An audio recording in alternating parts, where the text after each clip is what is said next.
Senhor diz que o Espírito volta a Deus que o deu. Nós viemos de Deus, mas nós não temos que esperar voltar para Deus somente quando morremos. Nós temos que ter comunhão todos os dias, estando na presença de Deus. Irmão, isso aqui, ó, celular, bateria, ele precisa voltar na sua origem para que ele possa estar o quê? Preparado para um outro dia, para um outro momento, quando ele descarrega. Você precisa orar, e quando você está em oração, você está conectado na origem que é Deus. A sua força vem de Deus. O Senhor te carrega. É como, vou fazer uma analogia aqui para você poder entender. Nós somos o celular de Deus. O que você faz com o celular? Você usa, e Deus, ele precisa o quê? Nos usar. Mas muitas vezes o celular descarrega, não descarrega? E você pega algo chamado de carregador, vai para a tomada e carrega ele. Deus também. Deus quer nos usar, mas muitas vezes nós descarregamos. E como nós descarregamos? Às vezes o diabo ele manda a pessoa somente para sugar a sua energia. Tem. O diabo manda. Chega uma pessoa lá, começa a falar, quando você vê, você está assim, todo descarregado. E aonde você vai se recarregar? Em oração, na igreja, na presença do Senhor, no fogo, na comunhão com os irmãos. Quando a tua chama está quase se apagando, não é que você tem que vir enquanto está quase se apagando, você tem que mantê-la acesa. Tem gente que quando a bateria do carregador do celular está 50%, já faz o quê? Pum, tomada. 50% de novo, pum, tomada. Nós que trabalhamos com a motoria de aplicativo, ela fica direto. Quanto mais você usa, às vezes você tem que estar mais carregado.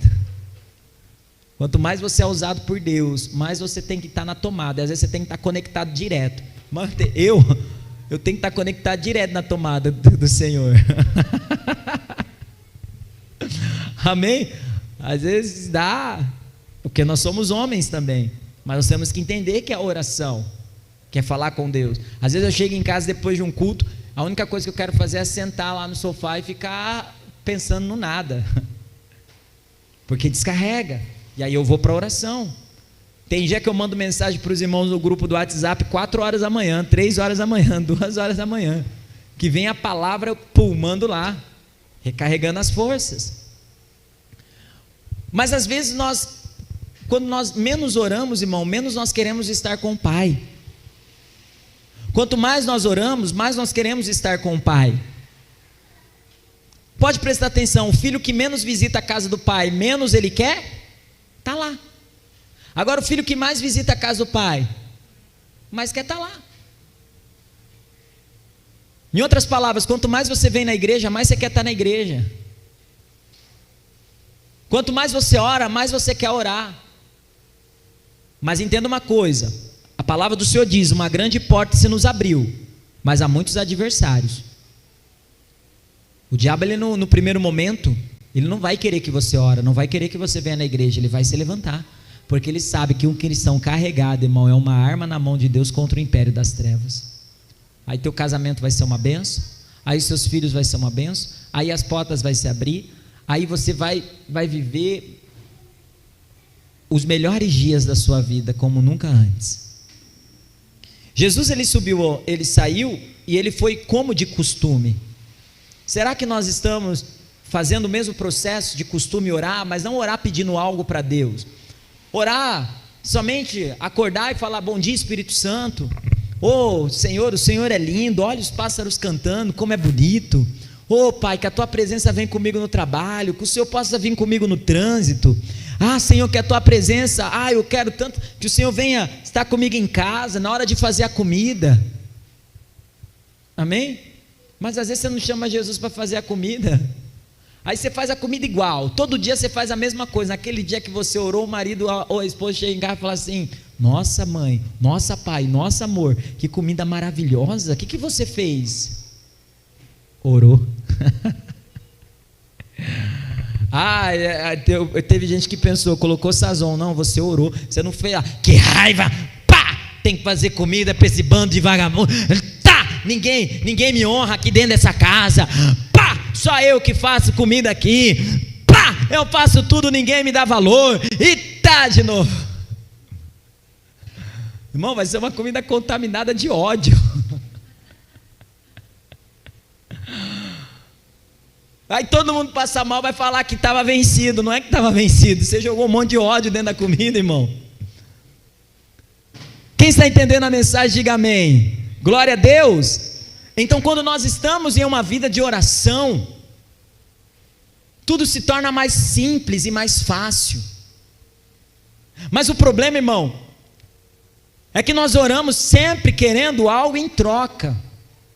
E se Deus não dá, nós paramos de orar. Não, ore sem motivação alguma. Ore somente pelo simples fato de querer orar. Ah, mas o que eu vou falar com Deus? Eu não tenho nada para falar. Pois é. Cheguei esse dia numa igreja e o amigo meu falou assim: você quer falar com o pastor? Eu falei: o que eu tenho para falar com ele? Não tem nada. Uma outra oportunidade eu falo com ele. Mas por quê? Porque eu não tenho intimidade. Eu não tenho intimidade, porque se eu tivesse intimidade, como outros pastores que eu tenho intimidade, eu falo: ô meu pastor, nossa, você é top, nossa, que legal. Quem está entendendo, diga graças a Deus. E aí ele diz mais aqui para nós: e também os seus discípulos o seguiram, versículo de número 40. E quando chegou naquele lugar, disseram: orai, para que não entreis em tentação. Irmão, se a sua vida é uma vida toda de tentação, é porque está faltando oração. Jesus ele falou assim: orai, para que não entreis em tentação. O que é entrar em tentação, pastor? É você viver uma situação de luta, de dificuldade, e que você não vê a saída. Quando você ora, você pode entrar numa situação de dificuldade, de luta, mas você vê a saída. Versículo de número 41. E apartou-se dele cerca de 1 tiro de pedra, e pondo-se de joelho, o que Jesus fazia? Orava. Jesus ele se punha de joelho e ele orava. Tem um filme muito bom que vocês podem assistir, chamado Quarto de Guerra. Esse filme ele mostra uma mulher que a vida dela foi mudada através da oração. Ela criou um quartinho de oração e ela começou a colocar pedidos de oração naquele quartinho. A Bíblia era o quarto dela da oração. É um quarto de batalha. Assista ele que você vai ver como é muito bom. Nós precisamos ter o nosso local de oração, aonde nós podemos falar com Deus. Então Jesus ele não tinha poder porque ele era Deus, ele tinha poder porque ele estava em conexão com o Pai. Mas por que, pastor? Porque Colossenses ele diz que a carta aos Colossenses ele nos esclarece que Jesus ele veio em forma de homem, ele se despiu da sua glória, assumindo a posição de homem, igual eu e você. Quando nós entendemos, irmão, nós usamos o nome de Jesus com mais poder, os doentes vão ser curados, os demônios vão sair, você vai estar cheio da glória de Deus. Quando nós orarmos mais, sermos pessoas de oração, o pastor vai chegar aqui, eu até me incluo, porque a palavra passa por aqui para chegar aí, amém? Quando nós formos pessoas mais de oração, a gente vai chegar aqui no culto, glória! Irmão, a glória do Senhor vai descer, que as pessoas que estão na rua vão querer entrar para ver o que está acontecendo. Jesus ensinou isso aos discípulos em Atos dos Apóstolos. Jesus ele disse lá no Atos dos Apóstolos capítulo 1 e no capítulo de número 2, ele disse: ficai em Jerusalém, até que do alto sejais revestido de poder. Os discípulos estavam reunidos em um mesmo lugar e de repente veio a glória do Senhor. Mas eles estavam reunidos fazendo o quê? Contando figurinha?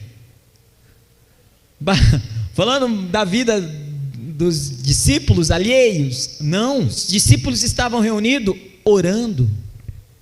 Quando Pedro ele foi preso, ele estava algemado lá no livro de Atos dos Apóstolos, capítulo de número 8 ou 7. O Pedro ele foi preso, a igreja fazia contínuas orações a ele.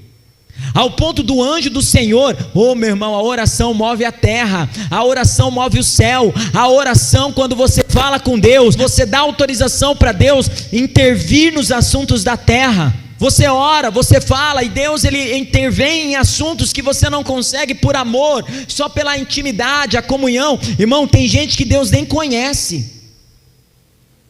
A pessoa ela terceiriza a intimidade dela com Deus. Deus nunca viu a face dela.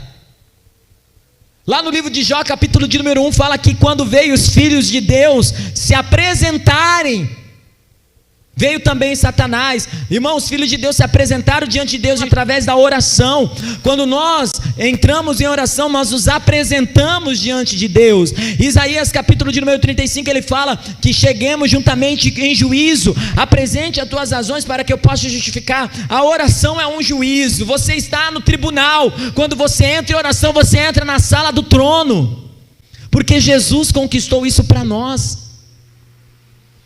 O véu que nos separava já não separa mais. Eu tenho a liberdade, eu posso ficar na sala do trono toda hora. Ô Pai, eu estou aqui na tua presença, Senhor, eu te amo, eu quero a tua unção, Senhor, abençoe a vida da Maria, do João. Ô Pai, derrama o teu poder. Ô Pai, ai, que maravilhoso é a tua presença. Fica em constante oração. Por isso que Jesus fala, vigiai e orai, porque nós não sabemos o dia nem a hora. Agora também não adianta você ser uma pessoa de oração e pisar nas pessoas, né? De propósito, eu sou um homem de oração, eu oro 4 horas seguidas. Não, é humildade. Não, Senhor, eu não faço nada, preciso mais. A oração é o Senhor intervindo no assunto das terras. Veio os filhos de Deus se apresentar. Tem gente que terceiriza a oração. Ô pastor, ora por mim. Oro, mas ela nunca orou, ele nunca orou. Deus não conhece a voz dela, não sabe a voz dele.